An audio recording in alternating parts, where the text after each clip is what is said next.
Hi everyone, welcome to Endless Sky. Endless Sky just came out today on Steam. It is completely free, so there's no reason not to go check it out yourself.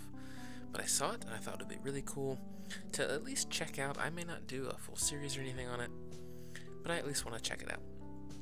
It has a main campaign that the Steam page says is about 8 to 16 hours long. That's a pretty big amount of time, so I would guess maybe around 10 hours to finish. But it's a space exploration, trading, you know, a 4X, but you're really only playing as one person. I have put about half an hour into this game, just to kind of see the basics. There's not a whole lot as far as options go here. I'm not really going to mess with any of this. I think there's a tutorial that kind of covers most of this, so I'm not going to bother too much. There's no in-game music at all. So you're going to hear the sweet tunes of YouTube royalty-free music going on in the background. So I just picked 4 or 5 things that I thought would sound pretty good with a space exploration game. And so that's what we've got. So let's go ahead and hit New Pilot. The bank's architecture is what you would have called futuristic, back when you dreamed that the future would be less squalid than the present. Story above story of curves and spires and balconies, all gleaming metal. A doorman stands by each of the heavy glass doors. You are wearing your very best clothes, but you feel shabby next to them. The loan broker's office is equally intimidating. Large computer monitors fill the walls with stock quotes and other information spilling down almost too fast to read. You occasionally glimpse the names of places you have only seen in movies. Aldebaran, Tarazed, Earth. The pen is heavy as lead, but glides almost without friction as you print your initials on the bottom of page after page of ominous legal documents and sign several dozen statements, notices, and agreements. The bank teller, a balding middle-aged man in a suit that you suspect costs more than the spaceship you're about to purchase, flips through the pages past you quickly, uttering a curt, "Sign here, now here," as he points to each page. He moves swiftly, mechanically. The only moment when he becomes truly animated is when explaining the truth in lending statement to you. You are about to borrow 480,000 credits, he says, to be repaid over the course of 1 year. Your daily interest is a rate of 0.04. No, just 0.4. Which means that your daily payments are 2,503 credits. And by the end of the year, you will have paid 434,000 credits in interest. Sign here. Alright, let's put our name. It seems pretty obvious what we're going to put. Sir Tristan, put that right there. Done. The elevator is so well tuned that you do not even realize it is moving until it has deposited you back in the lobby.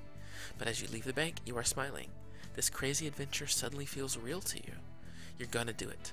You're gonna finally get off this planet. Compared to the bank, you feel much more at home in the shipyard, walking among the rusted out hulks and newer ships that gleam in the sunlight. You smell grease and dirt and rocket fuel. Wonderful smells. There are 3 ship models within your price range. Which one you choose will determine your future. So a lot of the story is going to be presented, I believe, in these kind of sections over here on the left. And I'll just read them because reading is fun, and you can learn a lot by reading. So we got a transport shuttle, a light freighter star barge, and a Sparrow interceptor. What else? We have 480,000 credits in the bottom right as we sign on the dotted line here. Looks like each one of these we can click on. Will kind of tell us about it. Let's just look at the shuttle. Cost 349,000, so we'd have a bit left over. Shield charges, mass without cargo, cargo space, required crew 1, bunks 6. So I'm guessing that means that we could perhaps hire more crew. I know that's possible to do. Fuel capacity 400, max speed, acceleration turning, outfit space, weapon capacity. So I'm guessing a shuttle is just meant to carry people around. And a freighter is meant to carry cargo. They're slow to evade attackers. They are often a common target of pirates, which doesn't sound too good. 2 out of every 3 first-time ship buyers who choose to pilot a Sparrow lose their ship within the first month of owning it. So maybe let's start with a shuttle. Let's start small. I just want to get out there and adventure. I just want to see what the universe has to offer. I don't need to be dogfighting yet. So, let's read what this does. Although Betelgeuse Shipyards produces other ship models as well, the majority of their profits come from the sales of the shuttle. This versatile ship serves equally well as a passenger transport or a cargo courier. It also happens to be the cheapest ship you can buy, which is capable of hyperspace travel. Shuttles are not designed to withstand combat of any sort, but they are fast and maneuverable, enough to get out of harm's way if attacked by a larger, slower ship. Although they are typically unarmed, they have enough space for one weapon, which is the origin of the popular phrase as useless as a blaster cannon on a shuttlecraft. And I just realized I think that I'm just playing one song over and over again. Let me try to fix that real quick. Can this do this? Hang on. Oh, I think it's doing more than one. Okay, well, we'll see. I'll keep a listen out for it. Make sure it's shuffling through. All right, so I think this is the ship we want to go with. So let's go ahead and click buy. Oh, I get to name the ship. That's right. Let's do the Bastion. This is a safe place for people who want to travel. There we go. This ship will sell for... Okay, so the hull is one cost, and all the outfits, all the things it's going to come with. This ion steering engine, this ion thruster, battery pack, fuel cell. Okay, I guess we could buy another one if we had the money. You don't have enough credits to buy the ship. So I guess you can get like a fleet of ships as well. Alright, let's leave. With some trepidation, you give the shipyard owner your money and take your new ship for a test drive, piling it out of the shipyard and onto a sparse landing pad by the spaceport. Then you get out and look the ship over a bit more closely. You are busy polishing out a few rust spots with a piece of steel wool when an old man in grease-stained coveralls walks up. Nothing quite like buying your first starship, he says. Now, I don't know, it may just be me, but if I have rust on my spaceship, you know, rust tends to, like, degrade metal. So I don't think I would really be okay flying a spaceship through space that had rust on it. I don't know. Anyway, it is my first ship, so I guess I can stand a little bit of rust here. I probably don't want to do number 3. That'll probably just cancel the tutorial. This guy's kind of a tutorial, so I'm still in shock over how much money I spent. He grins. I know the feeling. It's a crime how much interest the banks charge to first-timers. It's been that way ever since when I first started out. You're a captain, you ask? I was, he said. Sold off my first fleet a few days ago, and I already miss it. But it was time for me to retire. His voice trails off. Then his face lights up. Say, any chance I could hire a ride with you? Maybe show you the ropes? Give you some pointers? I could pay you, of course. Sure. Where are you trying to get to? I definitely want to use this tutorial here because if you saw in the options, the buttons are just kind of all over the place, and so I'm going to need this. So, well, he says, I've got a spot reserved in a retirement home, but I don't mind taking a roundabout way just to get there. For starters, how about you just give me a lift to New Greenland? It's just one jump away from here, and I can mark it on your map. Cool. I'm kind of in it for the money, though, so how much are you going to pay me? That's kind of a rude question, he says. But I'll pay you 10,000 credits. I guarantee that's more than any captain ever gets for carrying one passenger for one day. Excuse me. That's really generous, thank you. Yeah. Great, he says. My name is James, by the way. Sir Tristan, you say. I'm looking forward to traveling with you, Captain Tristan, says James. As you're helping him wheel off his luggage and showing him to his bunk, he says, before we take off, you might head over to the trading center and stock up on medical goods. We can sell those for a profit on New Greenland. Or take a look at the outfitter if you like, but they don't sell much here compared to the big manufacturing worlds. Done.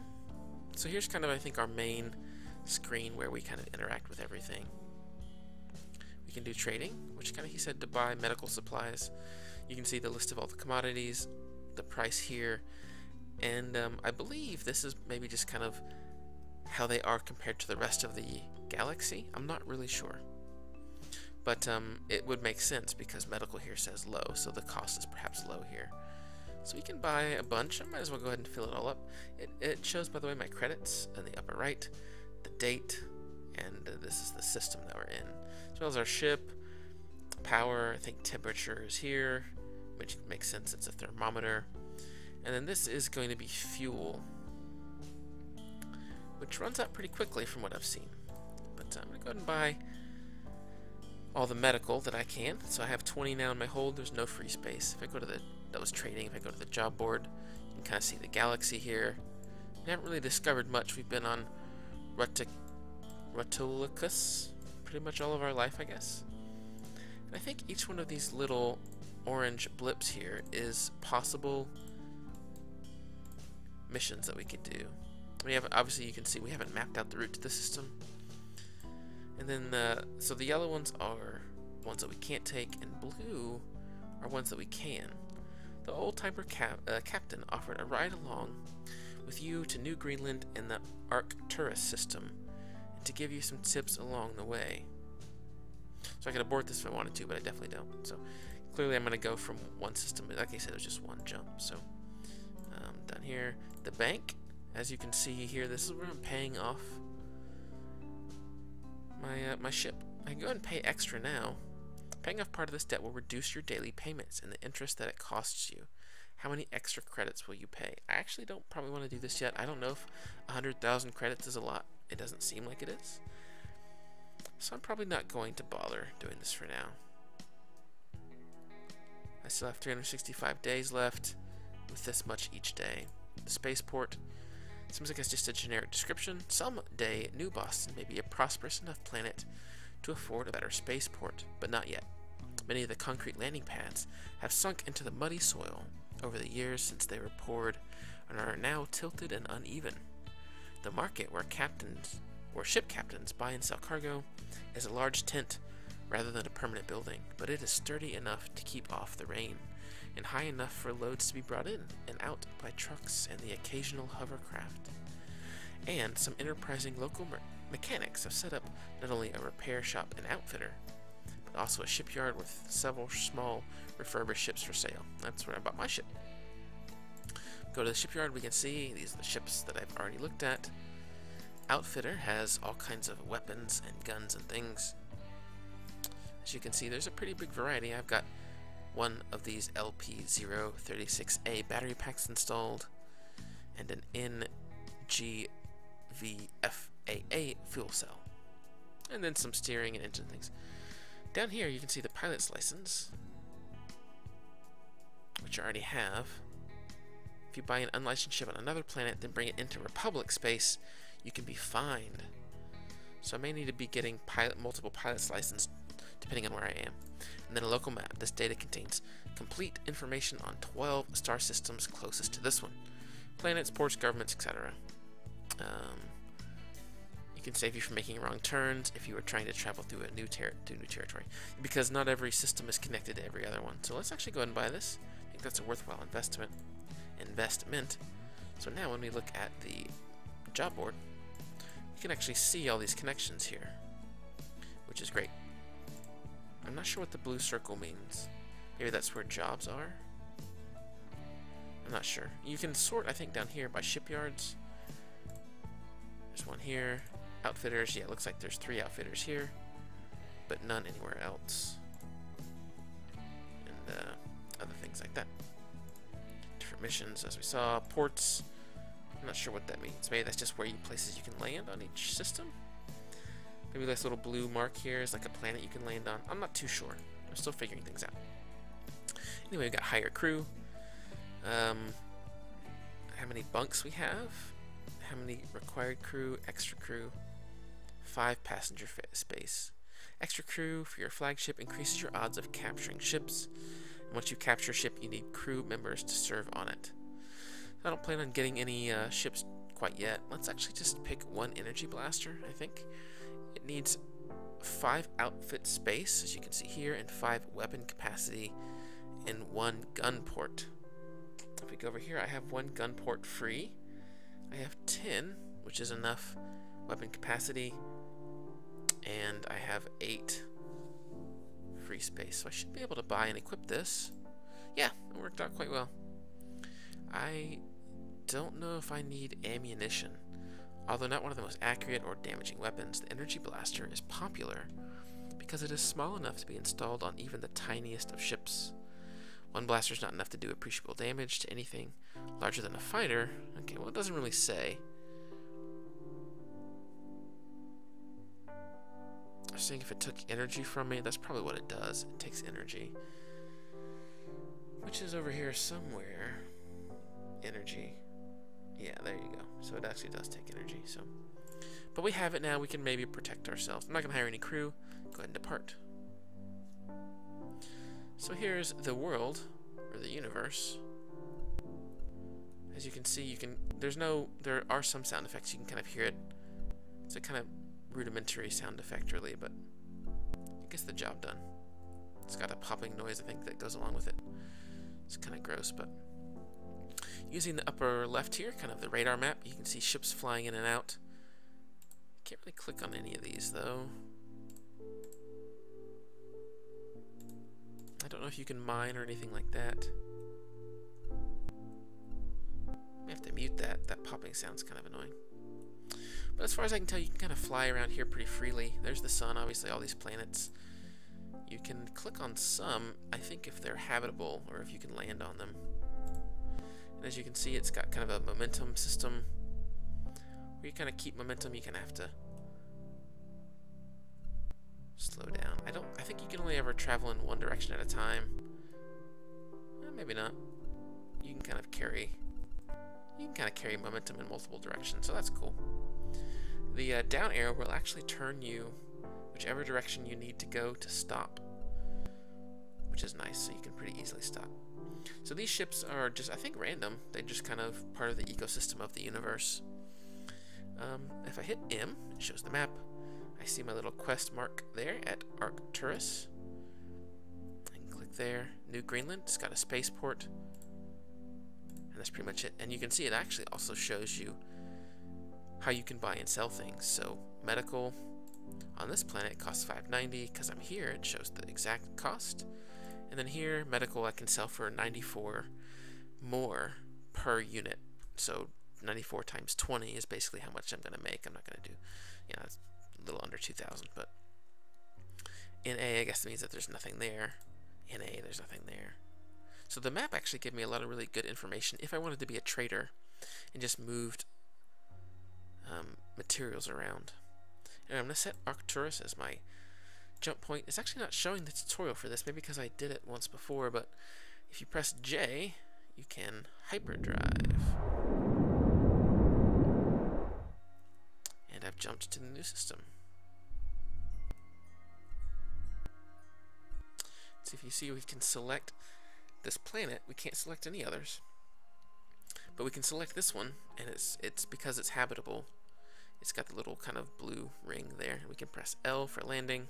It's all of these, by the way, are in the preferences, which I might show you again just to see all the keys. But as you land on New Greenland, James says, "Congrats on your first trip through hyperspace. I'm impressed you didn't throw up. Most folks do the first time." "Including you?" you ask.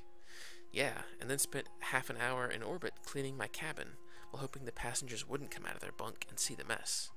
Not my proudest moment. Anyway, here's your pay." He hands you 10,000 credits. Then he adds, "If you're okay with giving me a lift for a while longer, sell off any cargo you bought and then meet me at the spaceport. I'll see if I can rustle up any interesting work for you to do." So I definitely want to do that. Kind of teaching you all about the trading. Click on medical and I can do sell all.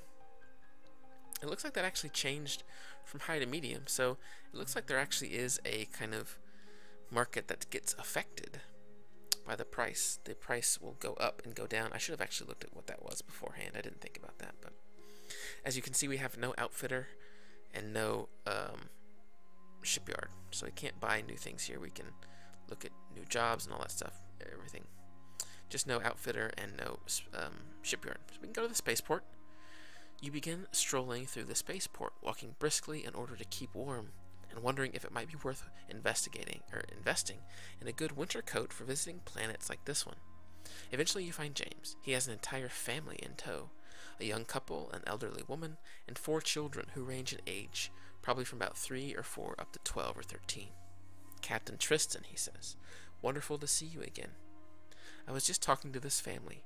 They've been having trouble finding a single ship that can give them all passage, but I told them your shuttlecraft has plenty of bunks, at least if the kids double up.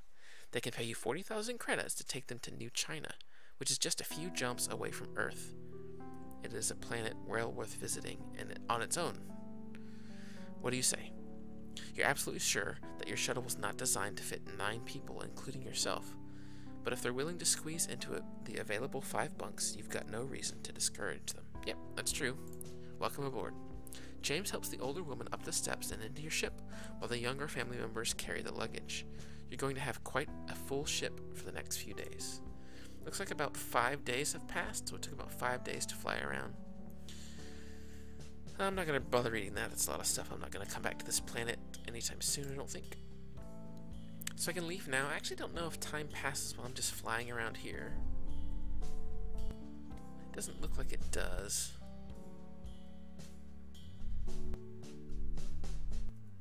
But it will when I go into hyperdrive. So again, we'll press M. I actually need to go all the way up here to Merrick, so I actually want to go backwards. If I didn't buy that map, I actually would have kind of gone up this way, probably to Mizar, and then would have been stuck. That would not have been good. Actually, oops, I didn't mean to do that. I'm going to land again, press L. Can I buy a map for this section? No, I actually cannot because there's no outfitter, that's right. Okay, so I'll just have to do it elsewhere. So let's set a hyperdrive path to Minkent and press J. We should loop around and fly off. Slow down again, fly off again. There you go. If you've been noticing, you may not have. Hang on, let me slow down here. Going pretty fast. My fuel over here on the right is depleting.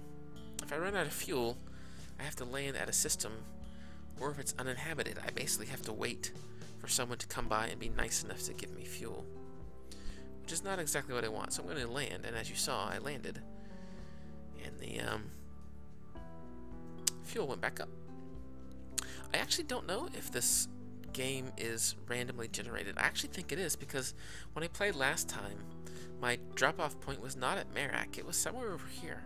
So this universe may be randomly generated each time you play. I'm not sure. I'm not sure. Let's go ahead and let's see if we can do 4 jumps. So we do 1, 2, 3, and we can get back to Porima to refuel if we need to. So that's fine. We'll depart, and we will press J, do a hyperspace jump. There's 1. Looks like days are only passing when we jump, so that's good to know. It's the 24th now, 25th. And are we losing credits each day?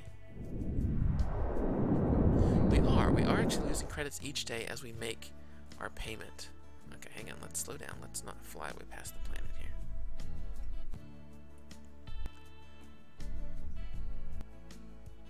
Okay, looks like this is a twin sun, kind of binary star system. That's cool.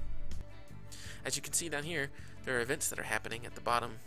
Things like getting scanned by, I guess the Republic is the kind of police-keeping force. I'm not really sure.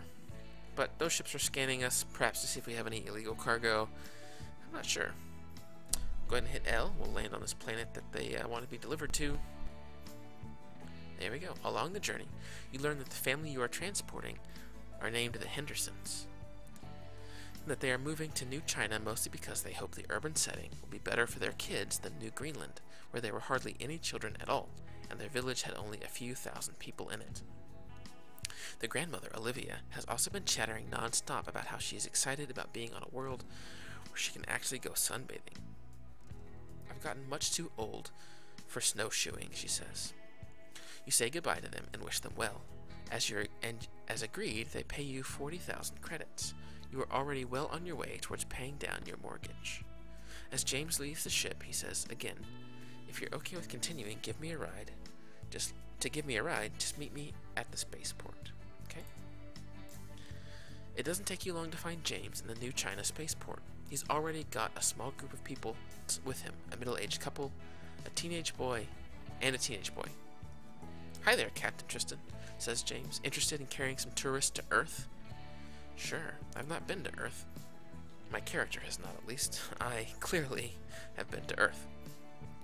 "Great," he says. "This is Chuck and Sarah and their son Carl. Let's help them carry their luggage to your ship." As you begin walking back, steadily ahead of them, James whispers to you, "Tourists are always a good way to make extra money. They're on vacation, so they don't mind paying a bit extra.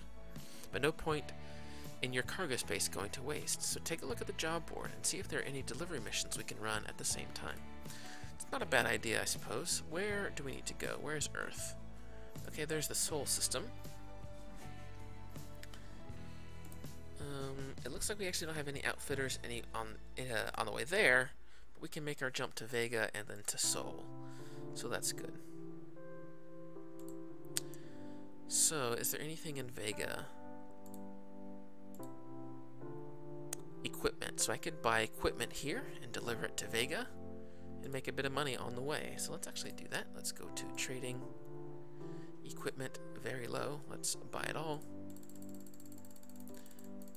Do wish there was a buy all button down here. Makes sense for sell all, buy all. So we need to make sure we sell that at Vega. So we'll go ahead and... oh, there is an outfitter here. We should totally... Looks like there's actually some more options here too of what you can buy.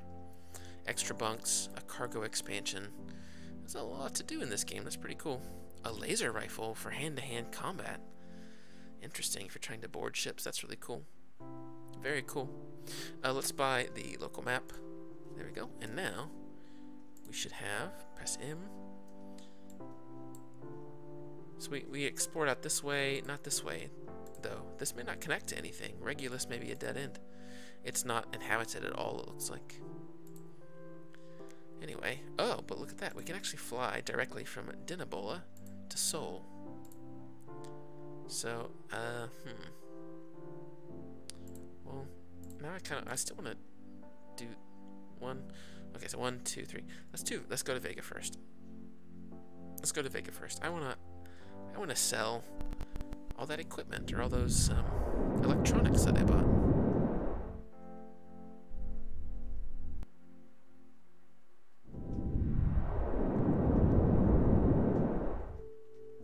Okay, we're in the Sol system, but we're just gonna skip it.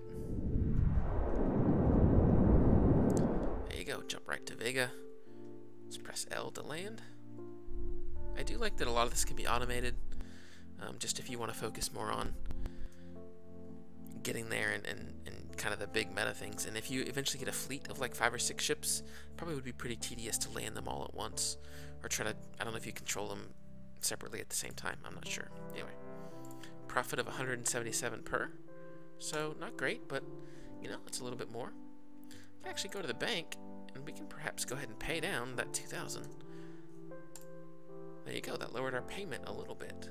Not by much, but over, I guess, about, oh well, that actually barely did anything. Yeah, oh well. That's okay.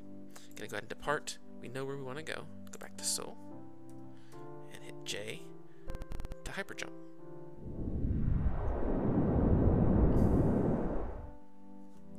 Press L to land. There's Earth.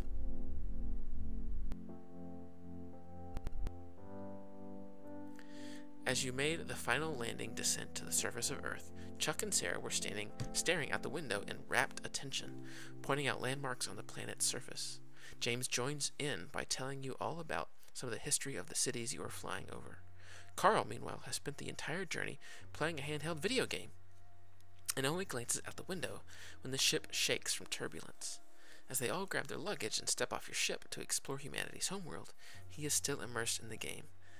I tell you, kids in the future, just too busy looking at their video games. As you collect your payment, James pulls the parents aside and says, "Watch out for pickpockets, okay? And take it from an experienced captain. You do not want to be out here after dark. Play it safe and have a great time."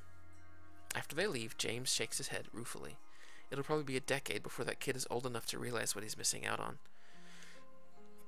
Waste of money doing a trip like this with a teenage boy. They should have gone to Skymoot and seen the dragons instead. I'm sure that would interest him a lot more than some historical museums and ancient cities. Then he picks up his luggage and adds, same deal as before. If you want to keep traveling together, meet me in the spaceport. Let's buy a new local map. There we go. I need to make sure I remember to do that every time. It's pretty useful. The spaceport on Earth is so big and crowded that it takes a long time to find James. The sheer number of people here is almost overwhelming. Homeless men wrapped in old army blankets beg money from well-dressed businessmen. Soldiers in Navy uniforms walk by in groups of 10 or 20, all marching in unison.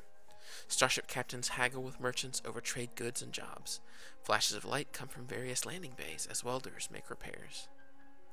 When you find James, he is standing by a window, looking out at the city, watching the starships take off and landing in a continuous stream. This is it, he says, where our race began. The world that all the tourists want to visit and that no one wants to live on.